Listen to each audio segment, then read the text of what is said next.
ജ്യേഷ്ഠൻ ഹസ്തിനപുരിയുടെ രാജാവായി അഭിഷേകം ചെയ്യപ്പെടുന്നത് അമ്മ ഇപ്പോഴേ സ്വപ്നം കണ്ടു തുടങ്ങിയിരിക്കുന്നു. നമ്മൾ യുവരാജാക്കന്മാരായ സുവർണരഥങ്ങളിൽ നഗരപ്രദക്ഷിണം നടത്തുന്നതും. അതിലെന്താണ് ഇത്ര ഫലിതം?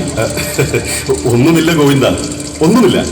ഈ അവസ്ഥയിലും സ്വപ്നം കാണാനുള്ള സൗജന്യം നീ ഞങ്ങൾക്ക് അനുവദിച്ചു നൽകുന്നുണ്ട്. ഇനി സ്വപ്നം കാണുകയാണ്, ഭാവിയിലേക്ക് വേണ്ടി പ്രവർത്തിക്കുകയാണ് വേണ്ടത്. 5 ആൺമക്കൾ ഒരു മഹാസൈനിക ശക്തിയായി മാറുന്നതിന് വേണ്ടിയുള്ള ചുവടുകളാവണം ഓരോ കാൽവയ്പും. കുറുക്കുവഴികൾ തേടേണ്ടി വരും. ഇവിടുത്തെ രാജാവ് വേത്രകീയൻ അത്തരത്തിലൊരു കുറുക്കുവഴിക്കാരനാണെന്ന് തോന്നുന്നു. അധികാരവും കേട്ടുകൊണ്ടാണോ? സത്യം. ദൈവികത്വത്തിൽ മഹത്വം നേടാൻ ബ്രാഹ്മണനെ ബലി കൊടുക്കുമത്രേ. രാജാംഗ ദശകം തികയാൻ ക്ഷത്രിയൻ, മരുത്തുക്കൾക്കായി വൈശ്യൻ, പ്രായച്ചിത്തങ്ങൾക്ക് ശൂദ്രൻ, തമശക്തികൾക്ക് കള്ളൻ, നരകത്തിന് കൊലയാളി, തിന്മകൾക്ക് ഷണ്ടൻ, ക്ഷുരകൻ, ചൂതാട്ടക്കാരൻ, മുടന്തൻ, ഇങ്ങനെ തരംതിരിച്ച് കുരുതി കൊടുക്കേണ്ടവരുടെ പട്ടിക ഇനിയും നീളും. വേത്രകീയന് വേണ്ടി യഥാസമയങ്ങളിൽ കൊല്ലാനുള്ള ആളുകളെ എത്തിച്ചു കൊടുക്കുന്ന ബഗൻ എന്നു പേരുള്ള ഒരു അസുരനെ കുറിച്ചും കേട്ടു. കൊടുംഘോരൻ. അവനോടുള്ള ഭയം കൊണ്ട് അച്ഛനമ്മമാർ തങ്ങളുടെ ആൺ സന്താനങ്ങളെ കൊല്ലാൻ വിട്ടുകൊടുക്കുന്നു. പിൽക്കാലം പുത്രദുഃഖം കൊണ്ട് മരിച്ചു ജീവിക്കുന്നു. ചിലർ ആത്മാഹൂതി ചെയ്യുന്നു. അവന്റെ കരുത്തിനെ കുറിച്ചും ഏറെ പറഞ്ഞു കേൾക്കുന്നുണ്ട്. അവൻ ഒരു ദിവസത്തെ ആഹാരത്തിന് വേണ്ടി മാത്രം കാളവണ്ടികളിലാണത്രേ മാംസം കൊണ്ടുപോകുന്നത്. ഓഹോ, അത്രയ്ക്കും ഭയങ്കരനാണെങ്കിൽ അവനെ കൊല്ലേണ്ടത് ഭീമൻ തന്നെ. ഞാനോ? എന്തിന്? മാത്രവുമല്ല, ബഗനുമായി നമുക്കെന്ത് ശത്രുത? നിങ്ങൾ നിങ്ങളുടെ ചിന്തയുടെയും പ്രവൃത്തികളുടെയും ലോകം കുറെ കൂടി വിപുലപ്പെടുത്തേണ്ടതുണ്ട്. ഇന്ന് ചെയ്യുന്ന പ്രവൃത്തികൾ നാളുകളെ കൂടി മുന്നിൽ കണ്ടുകൊണ്ടാവണം. ബഗനോട് നിങ്ങൾക്ക് ശത്രുതയില്ലായിരിക്കാം, പക്ഷേ ബഗൻ ലോകത്തിനും ലോകർക്കും ശത്രുവാണ്. വൈദിക വൈരിയായ അസുരനാണ് ബഗൻ.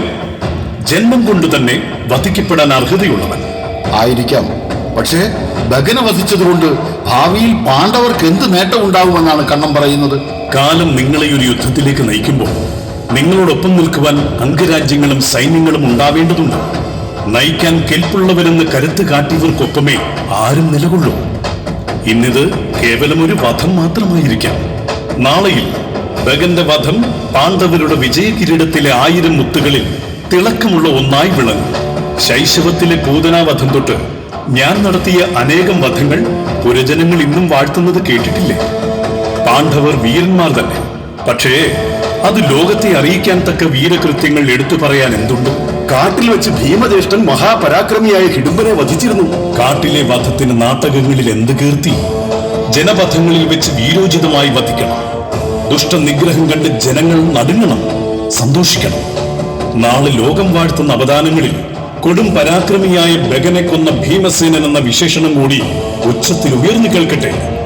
ഭീമൻ അവന്റെ പ്രാണന്റെ കൂട് തകർക്കും നേരത്ത് നിന്റെ ഗാന്ധീവത്തിൽ നിന്നൊരു ശരം കൂടി ഉതിർത്താൽ സർവം ശ്രേയസ്കരം. കണ്ണാ, നീ ഞങ്ങളെ എവിടേക്കാണ് നയിക്കുന്നത്? കുന്തിയുടെ നിസ്സഹായരായ മക്കളെന്ന കൃഷബോധത്തിൽ നിന്നും ലോകനായകരെന്ന വിശാലതയിലേക്ക്. ഞങ്ങൾ തയ്യാറാണ് കണ്ണ. ഞങ്ങളുടെ അമ്മയൊഴുക്കിയ കണ്ണീരിന് അത്രയും അർത്ഥമുണ്ടാവണം. പറയൂ, ഞാൻ ഈ ബഗനെ അവന്റെ കോട്ടയിൽ ചെന്ന് വധിക്കണോ, അതോ അങ്ങോട്ട് ചെന്ന് കൊന്നാൽ അതൊരു കൊലപാതകമാവും. കൊല്ലപ്പെടാൻ ഒരു കാരണവുമായി അവൻ നിങ്ങളുടെ മുന്നിൽ തന്നെ വരും. കൊല്ലിനുമുണ്ട് ഓരോ രീതികൾ. ആദ്യത്തെ പ്രഹരം ശത്രുവിന്റെ ആത്മവിശ്വാസം ആകെ തകരും വിധം അതിശക്തമായിരിക്കണം. അതിനു മുമ്പ് വാക്കുകൾ കൊണ്ട് ആക്രമിക്കണം. വാക്കുകളുടെ കരുത്തും മൂർച്ചയും 1000 ആയുധത്തെക്കാൾ വലുതാണ്. നിങ്ങൾ ചെയ്യുന്നതിലെ പുണ്യപാപങ്ങളെ ഓർത്ത് സമയം പാഴാക്കാതിരിക്കുക. ചെയ്യുന്ന കരങ്ങളെ നിങ്ങളുടേതുള്ളൂ. കർമ്മവും കർമ്മഫലവും ഈ നാം മാത്രമാണ്. സകലതിനും ഉത്തരവും ഉത്തരവാദിയും.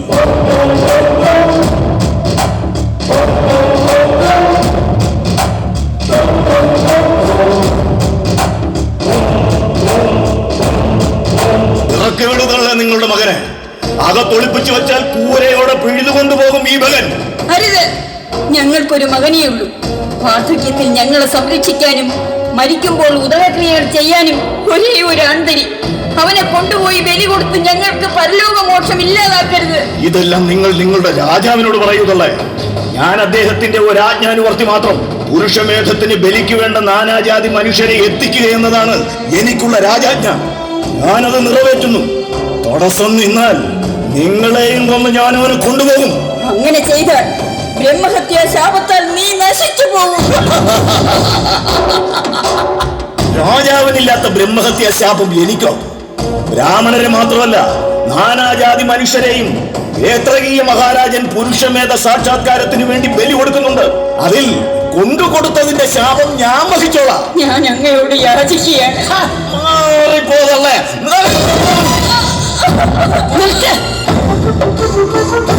നിനക്ക് ബലി കൊടുക്കാൻ ഒരു ബ്രാഹ്മണ യുവാവിനെ വേണമെന്നല്ലേ ഉള്ളൂ. ഈ പാവത്തിന് ഒരു മകനേ ഉള്ളൂ. എനിക്ക് 5 ഉണ്ട്. അതിലൊന്നിനെ നിനക്ക് കൊണ്ടുപോകാം. ഭീമ,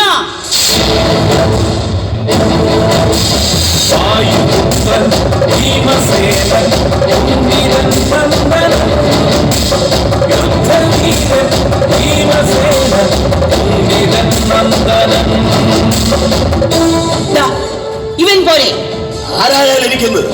നെഞ്ചിന് കുറുകെ യജ്ഞോപവീതമുള്ള ഒരാളെ കൊല്ലാൻ എനിക്ക് കൊടുക്കണം. ഇവനാവുമ്പോ ഒഴുകാനൊത്തിരി ചോരയും ഉരുകാനിത്തിരി നെയ്യും അകിലിൽ വേവാനൊത്തിരി മാംസവും കാണും. എന്തായാലും ഈ തള്ളയുടെ കണ്ണീര് കണ്ട് സ്വന്തം മകനെ ചാകാൻ വിട്ടുതന്ന നിങ്ങളുടെ മഹാമനസ്കത അപാരം തന്നെ.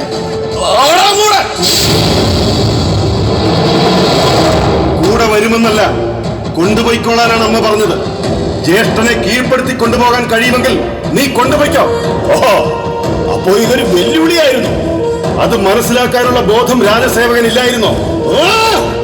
ഈ വെല്ലുവിളി ഞാൻ സ്വീകരിച്ചിരിക്കുന്നു. പക്ഷേ പുരുഷമേധത്തിന് ബ്രാഹ്മണ ചെറുക്കനെ ഞാൻ വേറെ കണ്ടെത്തേണ്ടി വരുമെന്നാണ് തോന്നുന്നത്. ഏറ്റുമുട്ടാൻ വരുന്നവരെ കൊന്നു ചോര കുടിച്ചിട്ടാണ് എന്റെ ശീലം. ഓരിന് ഓടാ പൊണ്ണത്തടിയ വരികയാണ്. ആദ്യം വാക്കുകൾ കൊണ്ട് ആക്രമിക്കണം.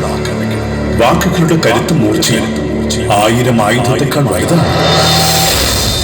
എന്താണ് വീഴ്ച നിൽക്കുന്നത്? ഭയന്നു പോയോ? ഭയമോ? നിന്നെ പോലൊരു അസുരജാതിയെ തൊട്ടാൽ സന്ധ്യാവന്ദനത്തിന് മുൻപ് കുളിക്കേണ്ടി വരുമല്ലോ എന്നോർത്ത് ശങ്കിച്ചു നിന്ന് പോയതാണ്. കൊന്നു ചോര പറ്റിയാൽ പഞ്ചഗവ്യ സ്നാനം തന്നെ വേണ്ടി വന്നേക്കും. എന്നാലും യാഗവൈരികളായ നിന്നെ പോലുള്ള അസത്തുക്കളെ കൊല്ലുന്നതും ഒരു പുണ്യം തന്നെ. നല്ല നേരം പോക്കും.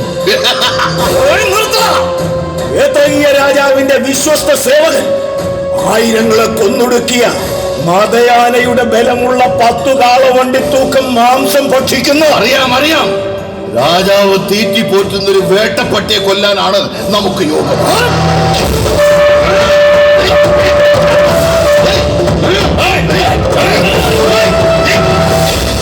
ആദ്യത്തെ പ്രഹരം ശത്രുവിന്റെ ആത്മവിശ്വാസം ആകെ തകരും വിധം അതിശക്തമായിരിക്കും.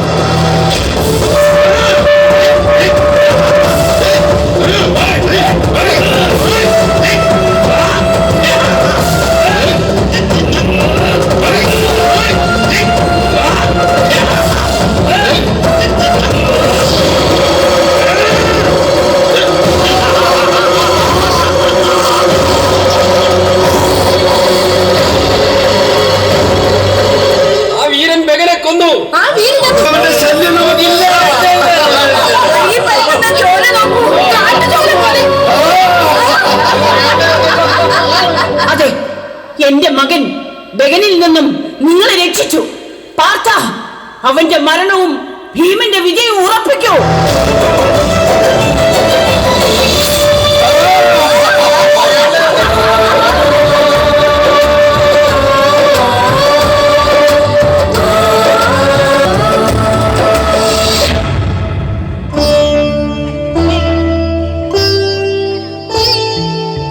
ഭീമൻ ജ്യേഷ്ഠൻ ബഗന്റെ നെഞ്ചു പിളർക്കുമ്പോൾ രോദനം രാജ്യാതിർത്തികളും കടന്ന് പ്രകമ്പനം കൊണ്ടു എന്നാണ് ജനം പറയുന്നത്. കശാപ്പ് ചെയ്യപ്പെടുന്ന ഒരു മൃഗത്തിന്റെ അമറലിനപ്പുറം എനിക്കൊന്നും തോന്നിയില്ല. അതുമാത്രമോ, എന്റെ അട്ടഹാസം പഴയ കോട്ടയുടെ പുറംചുമരിൽ തട്ടി ചെമ്പോടുകൾ ഇളകി വീണു എന്ന് വരെ പറയുന്നവരുണ്ട്. പിന്നെ ബഗന്റെ നെഞ്ചു പിളർന്ന ചോര ഗംഗാതടം വരെ ഒഴുകിയെന്നും തീരം ചുവന്നുവെന്നും എന്തെന്ത് കഥകൾ. കഥകൾ ഇനിയും വലുതാവും. കഥകളിലൂടെ ബഗന്റെ രക്തം ഗംഗാതടവും കടന്നൊഴുകി ആര്യാവർത്തമാകെ പരക്കട്ടെ. പുരജനങ്ങൾക്കും സൂതർക്കും മാഗധർക്കും ആവേശത്തോടെ കഥകൾ ചമയ്ക്കാൻ ഇടയ്ക്കിടെ അവസരങ്ങൾ ഒരുക്കുക എന്നതാണ് വീരന്മാരുടെ കടമ. വീരന്മാരെന്ന് പറയുമ്പോഴും ജനങ്ങൾക്ക് ഞങ്ങൾ അജ്ഞാതരായ ഭിക്ഷുക്കൾ മാത്രമാണ്. അതെല്ലാം മാറി. അതാ ബഗനെ വധിച്ച ദ്വന്ദ്വയുദ്ധ വീരനായ ഭീമൻ, അതാ വില്ലാളി വീരനായ അർജുനൻ എന്ന് ലോകരാർക്കുന്നൊരു കാലത്തിലേക്കാണ് നമ്മൾ നടക്കുന്നത്.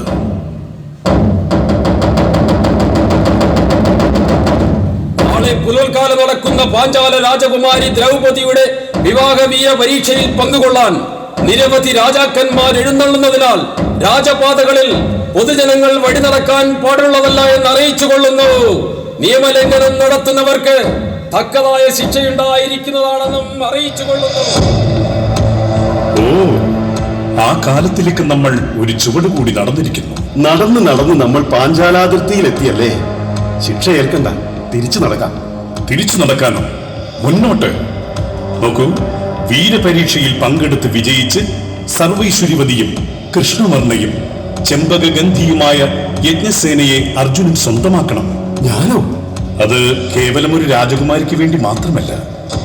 ഏറ്റവും വലിയ സൈനിക ശേഷിയും സമ്പത്തുമുള്ള രാജ്യം ഏതെന്ന് ചോദിച്ചാൽ ഒറ്റ ഉത്തരമേയുള്ളൂ: പാഞ്ചാലം. ഭൂമിയിൽ ജനിച്ചവരിൽ ഉത്തമ പുരുഷനും മഹാരഥിയുമായ പുരുഷൻ ആരെന്ന ചോദ്യത്തിന് ഉത്തരമാണ് ദ്രൗപദിയുടെ സഹോദരൻ ദൃഷ്ടദ്യുമ്നൻ. ദ്രൗപദിയെ വരിക്കുന്നതിലൂടെ ഒരു മഹാരാജ്യവുമായുള്ള ബന്ധുത്വമാണ് പാണ്ഡവർക്ക് ലഭിക്കാൻ പോകുന്നത്. അത് വരാനിരിക്കുന്ന അനിവാര്യമായ യുദ്ധവിജയങ്ങൾക്ക് നിങ്ങൾക്ക് ആവശ്യമാകുകയാണ്. ഈ വീരപരീക്ഷയിൽ അർജുനൻ പങ്കെടുക്കണം, പാഞ്ചാലിയെ വരിക്കണം. അത് നല്ല കാര്യം തന്നെ. ദ്രൗപദി എന്റെ അനുജൻ അർജുനന് വേണ്ടി ജനിച്ചവൾ തന്നെ. ഞാനും കേട്ടിട്ടുണ്ട് ദ്രുപദന് യജ്ഞകുണ്ഡത്തിൽ നിന്നും ലഭിച്ച സദാ ചെമ്പകഗന്ധിയായ ദ്രൗപദിയെ കുറിച്ച്.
മന്ത്രവീണെ തൊട്ടുണർത്തിടും നേരം ഓ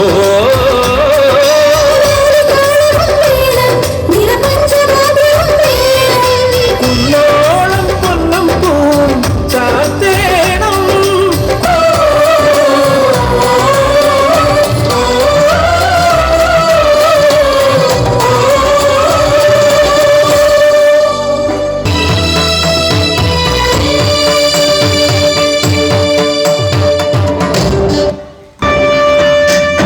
എന്റെ മകളുടെ വീരപരീക്ഷയിൽ പങ്കുകൊള്ളാനെത്തിയ ക്ഷാത്ര കേസരികളെ, നിങ്ങൾക്ക് ഈ പാഞ്ചാലരാജന്റെയും ഈ രാജ്യത്തിന്റെയും പ്രണാമം. വീരപരീക്ഷ ആരംഭിക്കുകയായി. വീരപരീക്ഷയുടെ നിയമങ്ങളും രീതികളും പറയാം. ഇതിനായി മാത്രം തീർത്തൊരു കൃത്രിമ തടാകമാണ്. ഒരു താലത്തിൽ നിറച്ച ജലം പോലെ. അതാ പൽച്ചക്രങ്ങൾ ഘടിപ്പിച്ച് കറങ്ങുന്ന ആ കൂട്ടിനകത്ത് ഒരു യന്ത്രപക്ഷിയുണ്ട്. ആ പക്ഷിയുടെ ഇടംകണ്ണ്, അതാണ് ലക്ഷ്യം. ഈ തടാകത്തിലെ ജലത്തിൽ തെളിയുന്ന മുകളിലെ കറങ്ങുന്ന യന്ത്രപക്ഷിയുടെ ഛായാദൃശ്യം നോക്കി ഇടംകണ്ണിൽ സൂചിബാണം ഇത് തറയ്ക്കണം. അത് നിസ്സാരമല്ലെന്ന് നമുക്കറിയാം. നമ്മുടെ മകൾ പാഞ്ചാലിയും പാഞ്ചാല രാജ്യവുമായുള്ള ബന്ധുത്വവും മനുഷ്യായുസിൽ ലഭിക്കാവുന്ന ഒരു ചെറിയ കാര്യമല്ലല്ലോ. പരീക്ഷ തുടങ്ങാം.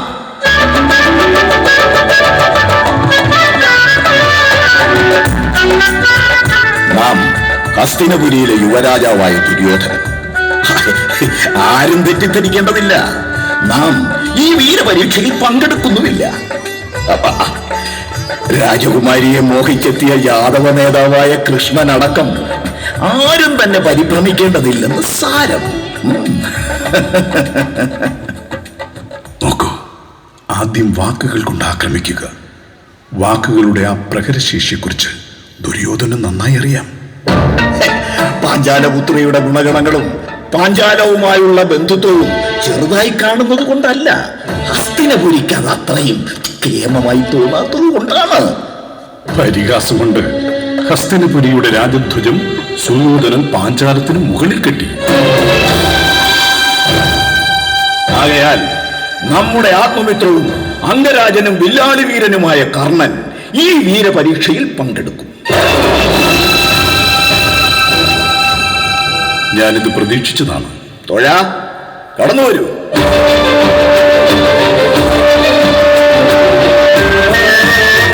ധ്രുവരാജാവിന്റെ യന്ത്രപക്ഷിയുടെ കൗശലം വീരന്മാർക്ക് മുമ്പിൽ വിലപ്പോകില്ലെന്ന് തെളിയിച്ചു കൊടുക്ക്. അംഗരാജനായ കർണന് പത്നിയായിരിക്കാനുള്ള ഭാഗ്യം കുമാരിക്കുണ്ടാകട്ടെ. കർണൻ അത് നിഷ്പ്രയാസം കഴിയും. കർണന്റെ കണ്ണിലെ ആത്മവിശ്വാസത്തിൽ നിന്നത് വായിക്കാം. പക്ഷേ ദ്രൗപദിയെ നേടേണ്ടത് അർജുനനാണ്. അർജുനന് വേണ്ടി ജനിച്ച യജ്ഞസേനയ്ക്ക് തന്നെ അറിയാം ഈ സാഹചര്യം എങ്ങനെ കൈകാര്യം ചെയ്യണമെന്ന്. നിർത്തൂ.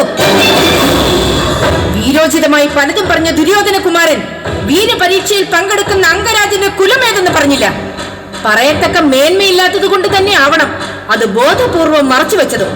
അതെന്തുമാവട്ടെ, പക്ഷേ ആര്യാവർത്തത്തിലെ ശ്രേഷ്ഠ ക്ഷത്രിയർ പങ്കെടുക്കുന്ന ഈ വീരപരീക്ഷയിൽ സൂതപുത്രനായ കർണൻ പങ്കെടുക്കുന്നത് ചിതമാണോ?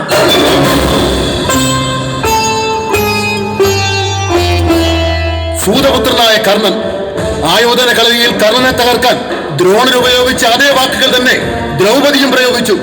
ജനിച്ച കുലമാണോ കുമാരി ഒരു വീരന്റെ കഴിവിനെ നിശ്ചയിക്കുന്നത്? ഇവിടെ നടക്കുന്നത് വീരപരീക്ഷയല്ലേ, കുലം തിരിച്ചുള്ള കണക്കെടുപ്പല്ലോ. ഇതൊരു തർക്കശാസ്ത്ര വേദിയുമല്ല. വിവാഹം എന്റേതാണ്. ആകയാൽ എന്റെ തീരുമാനങ്ങൾക്ക് തന്നെ പ്രഥമ സ്ഥാനം. ഒരു സൂതൻ എന്നെ ഭരിക്കുന്നതിൽ എനിക്ക് സമ്മതമില്ല. ഇത് ക്ഷണിച്ചു വരുത്തി അപമാനിക്കുന്നതിന് സമമാണ്. കുമാരിയുടെ സമ്മതപ്രകാരമാണ് മംഗല്യമെങ്കിൽ എന്തിന് വീരപരീക്ഷ നിശ്ചയിച്ചു? സ്വയംവരം മതിയായിരുന്നല്ലോ. ക്ഷത്രിയകുമാരന്മാരെയാണ് വീരപരീക്ഷയ്ക്കായി ക്ഷണിച്ചത്. ദുര്യോധനകുമാരന് വേണമെങ്കിൽ പരീക്ഷയിൽ പങ്കെടുക്കാം. പക്ഷേ സൂതപുത്രനായ കർണൻ അത് അസാധ്യമാണ്. വില്ലാളി വീരനായ കർണനേക്കാൾ എന്ത് മേന്മയാണ് അങ്ങ് എന്നിൽ കാണുന്നത്? കുരുവംശത്തിൽ ജനിച്ചു വന്നതോ? യജ്ഞകുണ്ടത്തിൽ നിന്നും ലഭിച്ച അങ്ങയുടെ മകൾ ദ്രൗപദിയുടെ കുലമേതാണ്? സഹോദരങ്ങൾ ദുഷ്ടദ്യുമ്നന്റെയും ശിഖണ്ഡിയുടെയും കുലമേതാണ്? പറയൂ.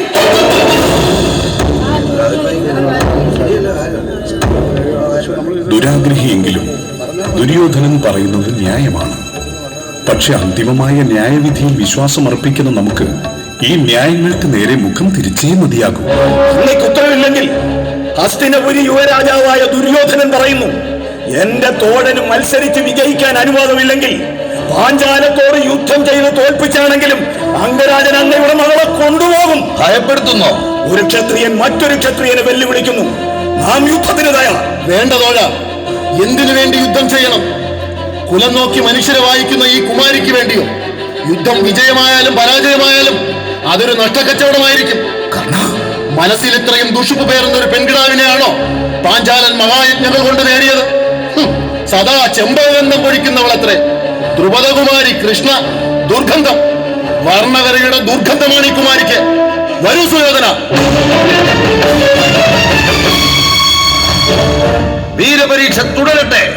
അർജുന, ഇനി നിന്റെ അവസരമാണ്. ചെല്ലൂ.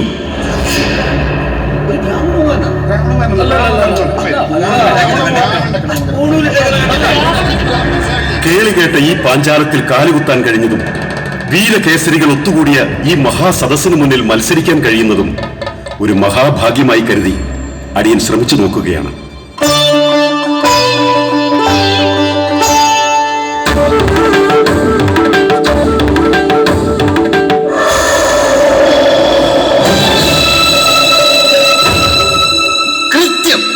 ഇടത്തെ കണ്ണിലൂടെ തുളഞ്ഞു കയറിയ സൂചിബാണം വലം കണ്ണിലൂടെ പുറത്തു വന്നിരിക്കുന്നു. അത്ഭുതകരം!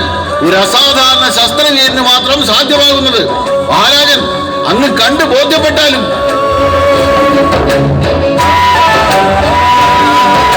കൃത്യം, അവിശ്വസനീയം.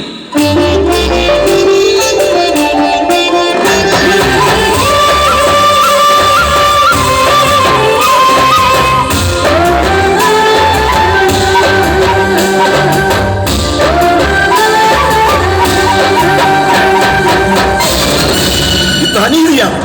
ക്ഷത്രിയനല്ലെന്ന് പറഞ്ഞ് അധിക്ഷേപിച്ചാണ് നമ്മുടെ തോഴൻ കർണനെ വീരപരീക്ഷയിൽ നിന്നും വിലക്കി അപമാനിച്ച് തിരിച്ചയച്ചത്.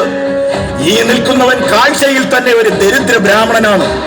ക്ഷത്രിയൻ പങ്കെടുക്കേണ്ടുന്ന മത്സരത്തിൽ ശൂരന് വിലക്കെങ്കിൽ അത് ബ്രാഹ്മണനും ബാധകമാണ്. ഇതനുവദിച്ചുകൂടാ. പാഞ്ചാലരാജൻ ആര്യാവർത്തത്തിലെ മുഴുവൻ ക്ഷത്രിയരെയും വിളിച്ചു വരുത്തി അപമാനിച്ചിരിക്കുന്നു. സൂതനെയും ബ്രാഹ്മണനെയും തമ്മിൽ താരതമ്യം ചെയ്തത് എങ്ങനെ? വർണ്ണാശ്രമ ധർമ്മം അനുസരിച്ച് സൂതനേക്കാൾ 1000 മടങ്ങ് മുകളിലാണ് ഭൂസുരന്മാരായ ബ്രാഹ്മണർ. മുക്തിന്യായങ്ങൾ കൊണ്ട് കുറ്റം മറക്കാൻ ശ്രമിക്കല്ല രാജാവേ. ക്ഷത്രിയർ ആയുധം കൊണ്ടാണ് ചോദ്യങ്ങൾ ചോദിക്കേണ്ടതും ഉത്തരം പറയേണ്ടതും. ഈ അധിക്ഷേപത്തിനെതിരെ ആയുധമെടുക്കും ക്ഷാത്രവീരരെ. ക്ഷത്രിയന്മാരെക്കാൾ 1000 മടങ്ങ് മേലെയുള്ള രാജാവിന്റെ ഈ പുതിയ ബന്ധുവും സേനയും കഴിയുമെങ്കിൽ ചെറുക്കട്ടെ. ഇനി ഇവിടെ നടക്കേണ്ടത് യന്ത്രപക്ഷിയുമായുള്ള പരീക്ഷണമല്ല, ആത്മാഭിമാനത്തിന് വേണ്ടിയുള്ള ആണുങ്ങളുടെ പോരാട്ടം, അനിവാര്യമായ യുദ്ധം.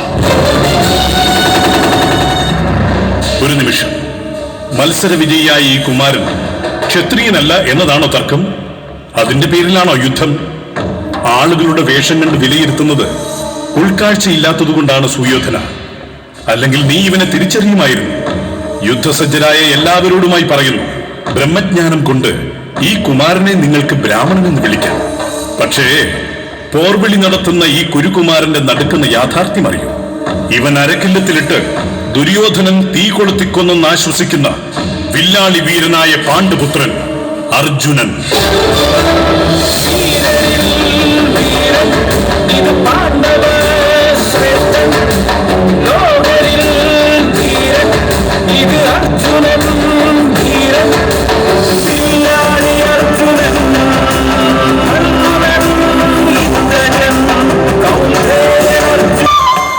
ഈ കൊട്ടാരത്തിലാണ് ഇനി പാഞ്ചാല രാജകുമാരി കഴിയേണ്ടത്. ഇതും സ്വന്തമല്ല, പകൽ ഭിക്ഷാടനം. അബദ്ധമായി പോയെന്ന് തോന്നുന്നുണ്ടോ അനുജത്തിക്ക്? എന്റെ പിതാവ് അർജുനന് വധുവാകാൻ യോഗ്യതയുള്ള ഒരു മകളെ ലഭിക്കണമെന്ന് ഇച്ഛിച്ച് യാഗം നടത്തിയാണ് ഞാൻ ജനിച്ചത് തന്നെ. ജന്മസാഫല്യം എന്നതിനപ്പുറം നിരാശപ്പെടാൻ എന്തുണ്ട്? എന്തായാലും ഇന്നത്തെ അപ്രതീക്ഷിത സംഭവങ്ങളിലൂടെ നമ്മൾ അരക്കില്ലത്തിൽപ്പെട്ട് മരിച്ചു പോയില്ലെന്ന് ദുര്യോധനനും കൂട്ടരും മനസ്സിലാക്കിയിരിക്കുന്നു. അതുമാത്രമല്ല, ഇന്ന് പടയ്ക്കൊരുങ്ങി തോറ്റോടിയതിലൂടെ പാണ്ഡവർ കൂടുതൽ കരുത്തരായിരിക്കുന്നു എന്ന യാഥാർത്ഥ്യം കൂടി കൗരവേയൻ തിരിച്ചറിഞ്ഞിട്ടുണ്ടാകും. അമ്മയൊന്നും അറിഞ്ഞിട്ടില്ല. അറിയുമ്പോൾ വലിയ സന്തോഷമാകും പാവത്തിന്. ഒരു നിമിഷം, ഒരു തമാശ ഒപ്പിക്കാം. ആരും മിണ്ടരുത് കേട്ടോ. ജ്യേഷ്ഠനോട് കൂടിയാണ്, ചിരിക്കരുതേ. അമ്മേ, ഭിക്ഷാടനം കഴിഞ്ഞ് ഞങ്ങൾ എത്തിയിരിക്കുന്നു. ഇന്ന് ഞങ്ങൾക്ക് വിശേഷപ്പെട്ടൊരു ഭിക്ഷ ലഭിച്ചു. കാണണ്ടേ? എന്തായാലും നിങ്ങൾ 5 പേരും പങ്കുവെച്ചെടുത്തോളൂ.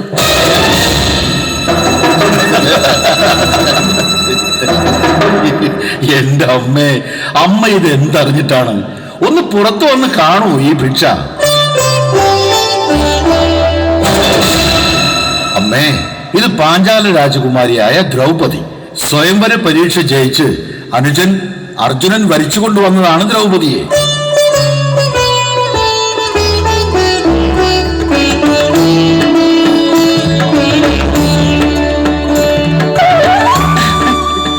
എനിക്ക് സന്തോഷമായി.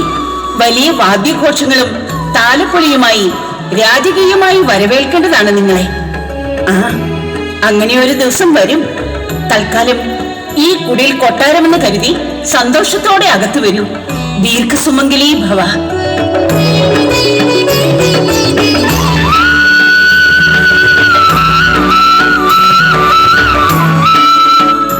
കഴിയുന്നത് കുടിലാണെങ്കിലും ഈ വിജയം രാജകീയമായി തന്നെ ആഘോഷിക്കണം.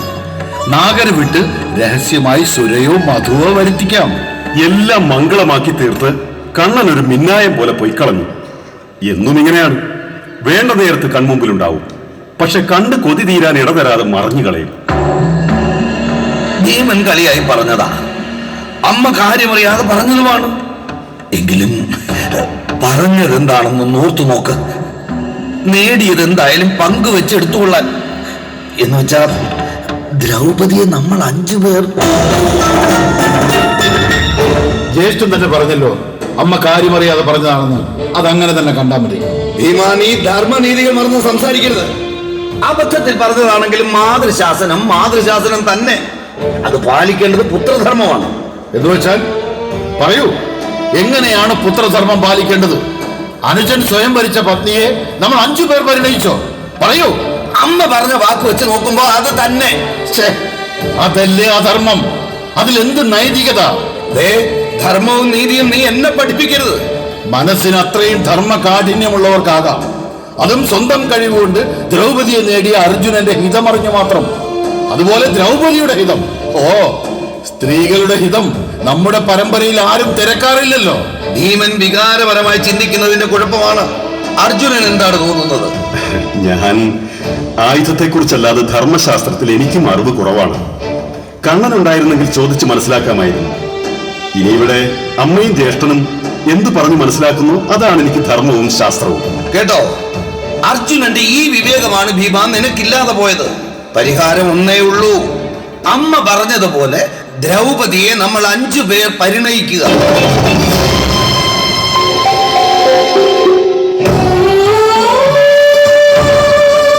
നേടിയത് എന്തായാലും പങ്കുവെച്ചെടുത്തുകൊള്ളുക എന്ന അമ്മയുടെ വീൺവാക്കിൽ പിടിച്ചാണ് ജ്യേഷ്ഠൻ സംസാരിക്കുന്നത്. മാതൃശാസനം പാലിക്കാൻ ഞങ്ങൾ 5 പേർ പാഞ്ചാല രാജകുമാരിയെ പരിണയിക്കണമെന്ന്. അത് നീതിയല്ലല്ലോ അമ്മേ. ഞാൻ പറഞ്ഞത് ശാസ്ത്രം. അത് തിരുത്താൻ അമ്മയ്ക്ക് അവകാശമുണ്ട്. അമ്മ അത് തിരുത്തണം. അതല്ലേ അമ്മേ ശരി? പാഞ്ചാലി അർജുനന് സ്വന്തമാണ്. പറയൂ അമ്മേ. പറഞ്ഞു പോയതൊരു വീൺവാക്കാണെങ്കിലും അതാണ് ശരിയെന്നിപ്പോൾ എനിക്കും തോന്നുന്നു. നഷ്ടപ്പെട്ടതെല്ലാം തിരിച്ചു പിടിക്കാൻ വേണ്ടിയുള്ള ഒരു പോരാട്ടത്തിലാണ് നമ്മൾ. ആ പോരാട്ടത്തിൽ പരസ്പരം അസൂയയോ ഭിന്നതയോ ഇല്ലാതെ നിങ്ങൾ ഒറ്റക്കെട്ടായി നിൽക്കണം. അതിന് നിങ്ങളെ പരസ്പരം ബന്ധിപ്പിക്കുന്ന പ്രണയപാശമായി പാഞ്ചാലകുമാരി വർത്തിക്കണം. അതിന് ഊഴമിട്ടവൾ നിങ്ങൾ 5 പേർക്കും വധുവായിരിക്കട്ടെ. ഇത് വീൺവാക്കല്ല, രാജമാതാവായ കുന്തിയുടെ ശാസനം.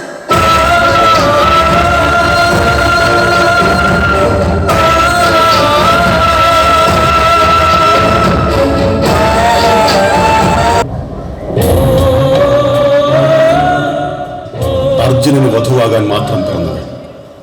സഭാതലത്തിൽ അർജുനൻ പാണിഗ്രഹണം ചെയ്തവൾ. അർജുനന് വേണ്ടി കാത്തിരുന്നവൾ. കശാപ്പമൃഗത്തിന് അണിയിക്കുന്ന അലങ്കാരങ്ങൾ പോലെ എന്തിനായിരുന്നു ഇത്രയധികം വിശേഷണങ്ങൾ? ഇച്ഛിക്കാത്ത ആശകൾ മനസ്സിൽ ഇളക്കി വിട്ട് നീയും വിനോദിക്കുകയായിരുന്നു കണ്ണ. 5 പേർക്ക് വേണ്ടിയാണെന്ന് തുറന്നു പറഞ്ഞിരുന്നെങ്കിലും തൊടുത്തു നേടിക്കൊണ്ട് വരുമായിരുന്നല്ലോ ഞാൻ കൃഷ്ണയെ. ഭീമന്റെ കുസൃതി, അമ്മയുടെ നാക്കിൽ പിഴ, ജ്യേഷ്ഠന്റെ ധർമ്മസന്ദേഹം, ഒടുവിൽ അമ്മയുടെ അന്തിമ വിധി. സൈരന്ധ്രയെ മക്കൾ 5 പേർ വേൾക്കട്ടെ. നഷ്ടബോധമല്ല കണ്ണ, ഞാനൊരു കുമാരിയുടെ സ്ത്രീത്വത്തെ അപമാനിച്ചു എന്നൊരു തോന്നൽ.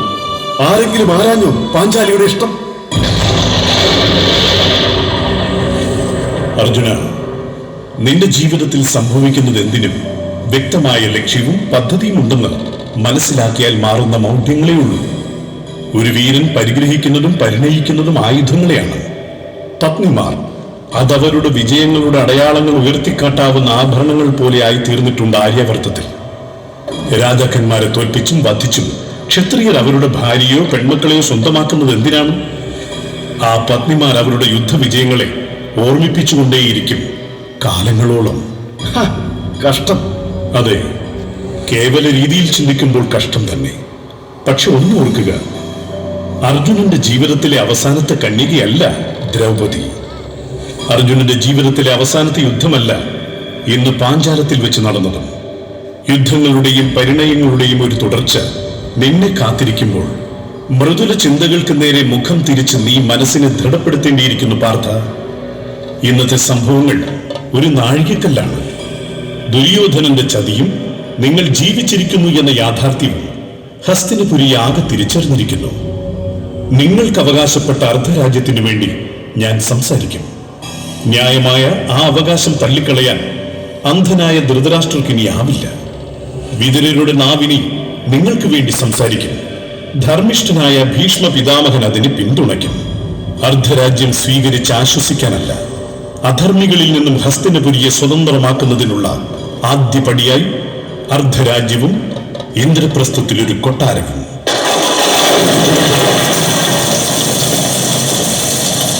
വേഷപ്രച്ഛന്നനായി, അഭയാർത്ഥിയായി, ഭിക്ഷാന്തേഹിയായി നിന്നെ കാണുന്നതെനിക്ക് സഹിക്കാവതല്ല തോഴ.